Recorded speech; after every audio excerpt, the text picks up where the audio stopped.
न मे कर्म फल स्पृहा। 1948 के आसपास 1-2 मास संघ का आंदोलन चला। उस समय अनेक को कष्ट झेलने पड़े। यह आंदोलन इतिहास की अत्यंत अभूतपूर्व घटना है। लोगों की सर्वसाधारण अपेक्षा रहती है कि यदि हमने किसी के लिए कुछ आपदाएं झेली हों तो उसके फलस्वरूप कुछ न कुछ पारितोषिक मिलना ही चाहिए। यह स्वाभाविक व सहज प्रवृत्ति है। तथापि संघ कार्यकर्ता किसी प्रकार के पुरस्कार की अपेक्षा नहीं रखते।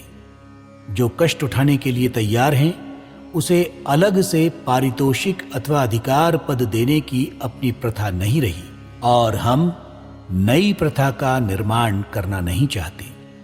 जो काम करता है वह अपना कर्तव्य ही पूर्ण करता है।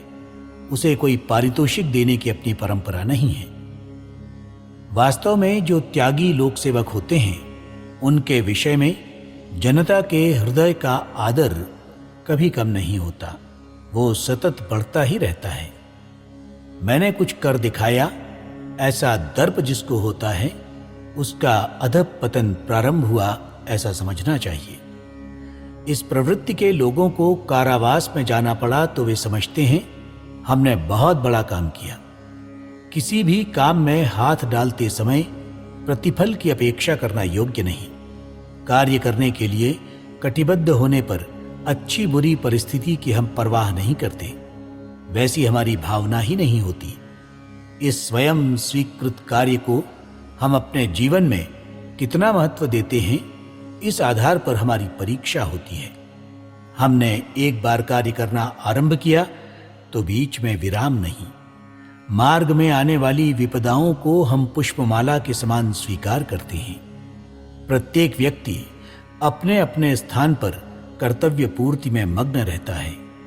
अपने हृदय का शुद्ध भाव बनाए रखने के लिए हम सहजता से कष्ट उठाते हैं।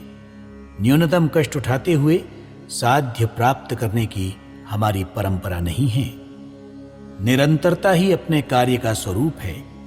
कार्यक्रम सदा कार्य बढ़ाने के लिए ही होते हैं। इससे श्रद्धा व प्रेम नित्य वृद्धिंगत होते रहते हैं। किसी भी प्रसंग से हमारी एकता कम नहीं होगी।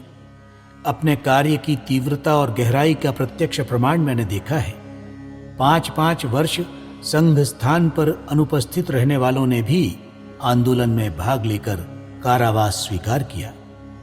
जो एक बार संघ कार्य के मंडप के नीचे से गया वो संघ से दूर नहीं जा सकता।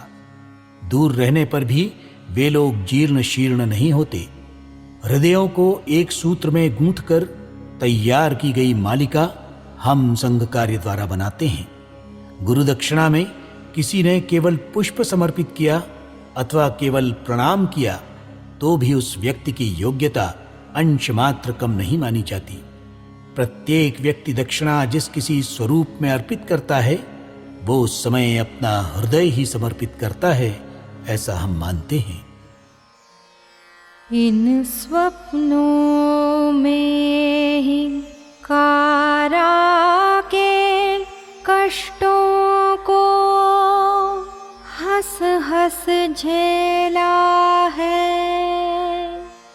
इन स्वप्नों के जय घोष लगा, भय का आतंक ढके